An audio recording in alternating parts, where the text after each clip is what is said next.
एक सुनसान राह पर कमर पर अपनी झोली लटकाए गोस्वामी तुलसीदास जी मंद मंद गति से चले आ रहे थे। उनके चेहरे पर एक सहज शांति और होठों पर राम नाम का अदृश्य जाप था। तभी सामने से कुछ कठोर और भयावह चेहरे उनकी ओर बढ़ते दिखाई दिए। वे उस इलाके के कुख्यात चोर थे जिनकी आहट से ही लोग कांप उठते थे। उनमें से एक ने कर्कश स्वर में पूछा, कौन हो तुम और इस समय यहां क्या कर रहे हो? तुलसीदास जी रुके। उन्होंने शांत भाव से उत्तर दिया, भाई, जो तुम हो वही मैं भी हूं। उनके इस रहस्यमयी उत्तर से चोर चकित हो गए। उन्होंने एक दूसरे की ओर देखा और मान लिया कि ये कोई नया चोर है जो इनके इलाके में आया है।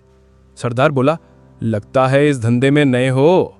खैर, आज की रात हमारे साथ चलो, काम सीख जाओगे। तुलसीदास जी ने केवल सिर हिलाया और चुपचाप उनके पीछे हो लिए, जैसे यह भी प्रभु की ही कोई लीला हो। कुछ दूर जाकर एक आलीशान हवीले के पास वे रुके। चोरों ने दीवार में सेंध लगाई और अंदर जाने की तैयारी करने लगे। उनके सरदार ने तुलसी से कहा, तुम बाहर रहकर पहरा दो। यदि कोई आता जाता दिखे तो हमें तुरंत आगाह कर देना। माल में तुम्हारा भी हिस्सा होगा। जैसे ही चोर हवेली के अंदर घुसे, तुलसीदास जी ने अपनी झोली से शंख निकाला। उन्होंने गहरी सांस भरी और पूरी शक्ति से शंखनाद कर दिया। शंख की मंगल ध्वनि ने रात के सन्नाटे को चीर दिया और दूर दूर तक गूंज गई। आवाज सुनकर चोर घबराकर बाहर भागे और क्रोधित होकर तुलसी को एक कोने में खींच लिया। एक चोर ने फुसफुसाते हुए पूछा, मूर्ख, यह क्या किया? तुमने शंख क्यों बजाया? क्या हमें पकड़वाना चाहते हो? तुलसीदास ने अत्यंत भोलेपन से उत्तर दिया, आपने ही तो कहा था कि यदि कोई देखे तो सूचित कर देना। जब मैंने चारों ओर देखा तो मुझे हर कण में मेरे प्रभु श्री राम दिखाई दिए। मैंने सोचा कि वे तुम्हें चोरी करते हुए देख रहे हैं और कहीं तुम्हें कोई दंड न मिल जाए। बस आप लोगों को उन्हीं से बचाने के लिए मैंने शंख बजाकर सचेत कर दिया। सरदार ने अविश्वास से पूछा, राम?